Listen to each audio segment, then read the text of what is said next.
बैठकर वो साधना कर रहे थे। और उस समय हॉलीवुड की एक अभिनेत्री जो डिप्रेशन में थी,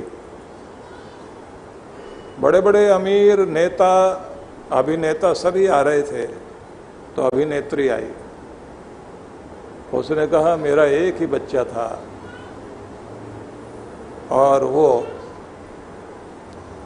दुनिया से चला गया बीमारी से, मैंने खो दिया अपना बच्चा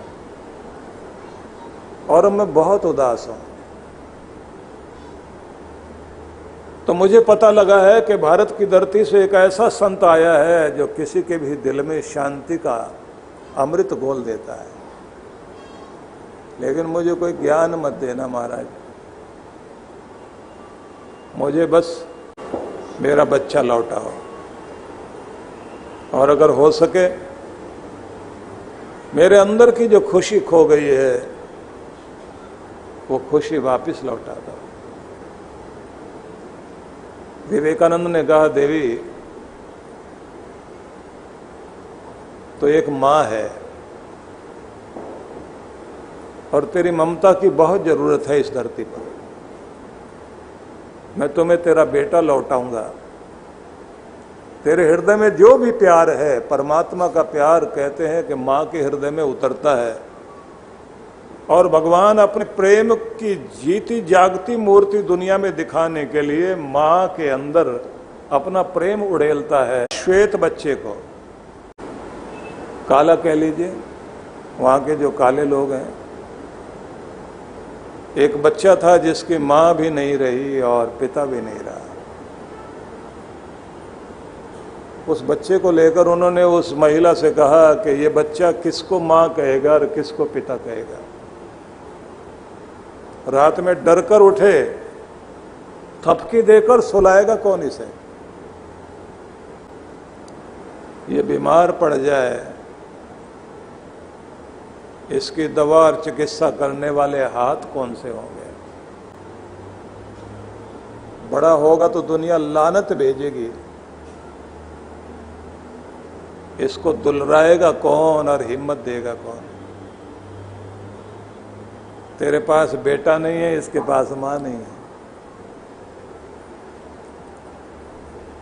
और उन्होंने कहा कि सुनो,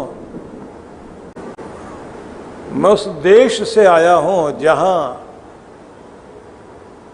दूसरे के घर के बेटे को एक मां ने अपने बेटे से भी कहीं अधिक बढ़कर पाला पोसा और उसी का नाम यशोदा नंदन हुआ और उसी ने दुनिया को जीता दिया। तो तुम्हें यशोदा बनने का मौका मिला है, बनेगी?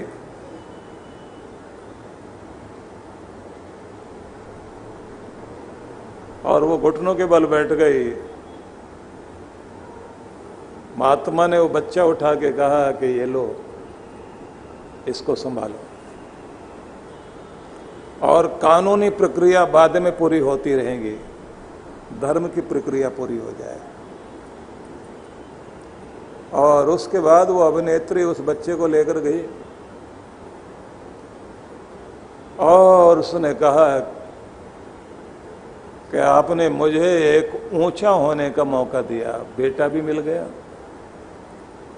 और इंसानियत का उदाहरण बनने का भी मौका दे दिया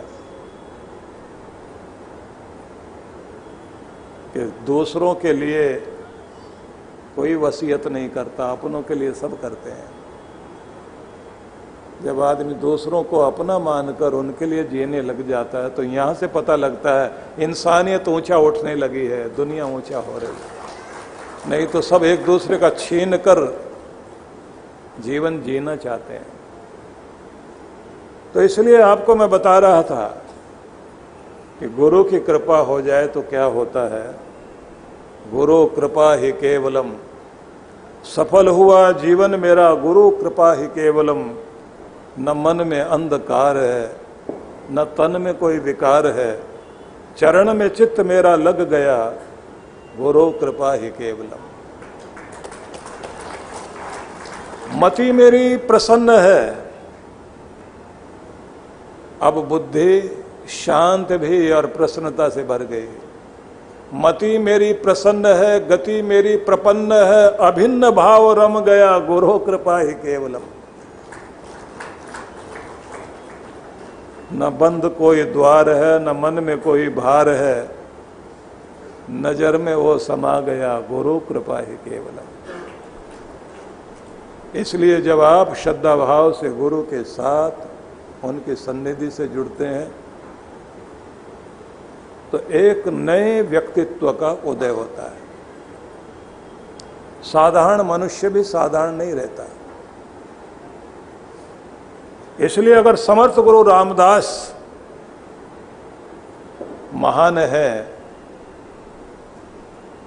तो छत्रपति शिवाजी को छत्रपति बनाने वाले वो गुरु और गुरु की कृपा को पाकर के गुरु की आज्ञा में चलने वाला शिष्य शिवाजी भी महान है। याद आता है एक महान गुरु और एक महान शिष्य, एक चाणक्य, एक चंद्रगुप्त,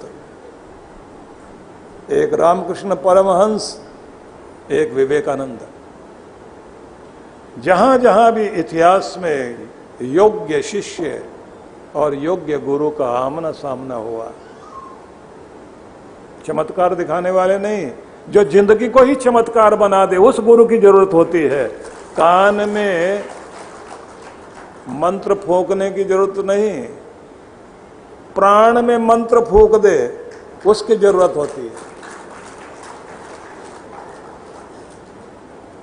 इसलिए निवेदन करना चाहता हूं, प्रत्येक व्यक्ति को अपने गुरु से जुड़ना चाहिए, गुरु के निर्देशन में जीवन जीना चाहिए, गुरु कृपा से युक्त होना चाहिए।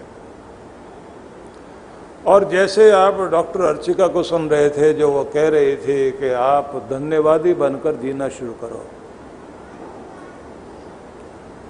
परमात्मा की प्राप्त कृपाओं से, वरदानों से हर दिन अभिभूत होकर परमात्मा को धन्यवाद करते रहोगे तो भगवान आपको और धन्यवाद करने का और मौका देंगे कि तुम्हें और मिले और मिले और मिले।